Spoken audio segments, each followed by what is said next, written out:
السلام عليكم ورحمة الله وبركاته. الحمد لله رب العالمين. الصلاة والسلام على رسول رب العالمين وعلى آله وأصحابه أجمعين. أما بعد فاتقوا الله عباد الله. وعن أبي هريرة رضي الله عنه قال رسول الله صلى الله عليه وسلم: إياكم والظن فإن الظن أكذب الحديث. رواه البخاري. ബഹുമാന്യരായ മുഅ്മിനീങ്ങളെ, തഖ്വയോടെ ജീവിക്കണമെന്ന് ഉണർത്തുകയാണ്. പരിശുദ്ധ ഖുർആനിൽ 49-ാം അധ്യായം സൂറ അൽ ഹുജറാത്തിൽ അല്ലാഹു തആല ഉപേക്ഷിക്കാൻ പറഞ്ഞ ഒരു ചീത്ത സ്വഭാവമാണ് ഊഹം. അതെല്ലാ മനുഷ്യർക്കുമുണ്ട്.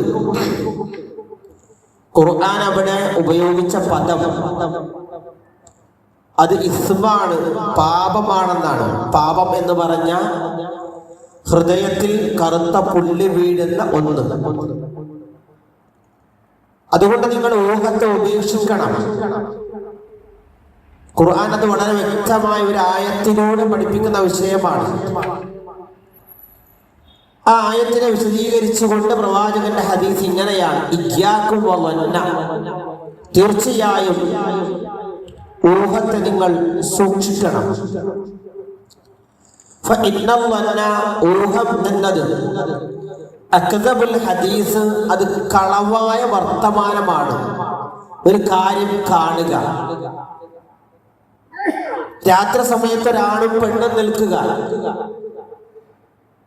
നമ്മുടെ മനസ്സിലിട്ടിട്ട് വേണ്ടാത്ത ചിന്ത കൊണ്ടുവന്ന് ഇബ്ലീസിന്റെ പണി നടത്തുക. അതല്ലെങ്കിൽ മറ്റേതെങ്കിലും ഒരു വിഷയം കാണുക, അത് നമ്മുടെ മനസ്സിലേക്ക് കൊണ്ടുവരിക, അവിടെ പിശാചിനെ കയറ്റുക. അത് വേറൊരാളോട് പറഞ്ഞാൽ അയാൾ അത് 10 ആൾക്ക് വിളമ്പും.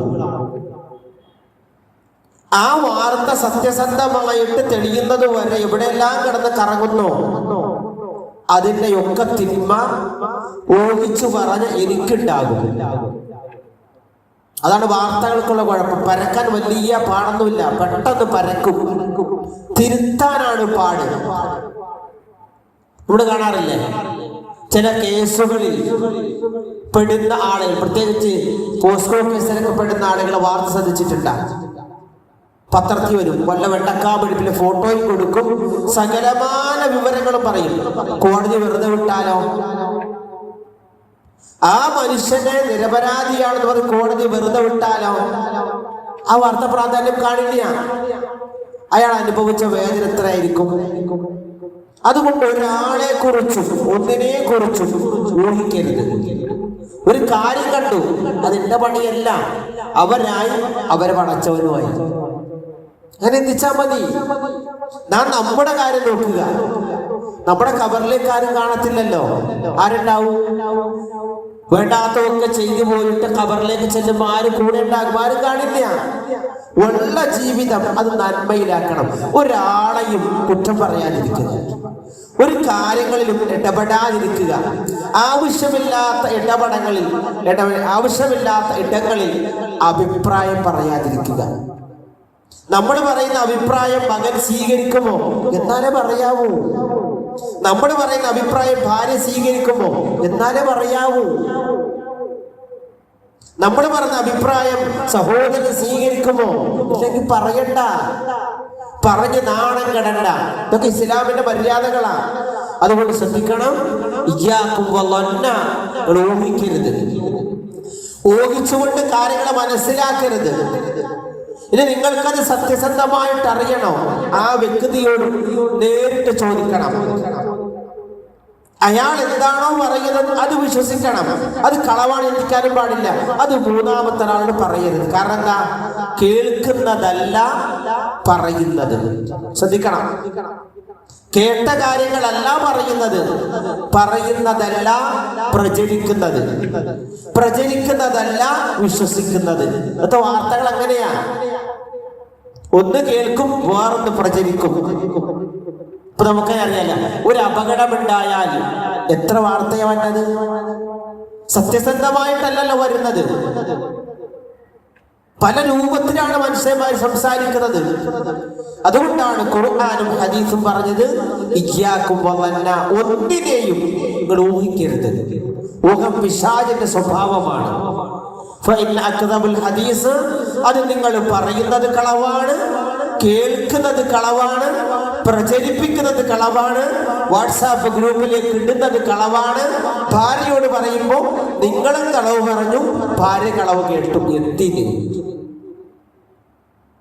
അതുകൊണ്ട് നമ്മുടെ നഫ്സ്, നമ്മുടെ ശരീരം, നമ്മുടെ ജീവിതം, നമ്മുടെ മരണം, നമ്മുടെ ഖബർ, നമ്മുടെ പരലോകം, അങ്ങനെ ചിന്തിക്കും. നല്ല മനുഷ്യനാകണോ? അങ്ങനെ ചിന്തിച്ചാൽ മതി. അങ്ങനെ ചിന്തിച്ച് മുന്നേറുക. റഹ്മാനായ റബ്ബ് അതിന് തൗഫീഖ് നൽകി അനുഗ്രഹിക്കുമാറാവട്ടെ.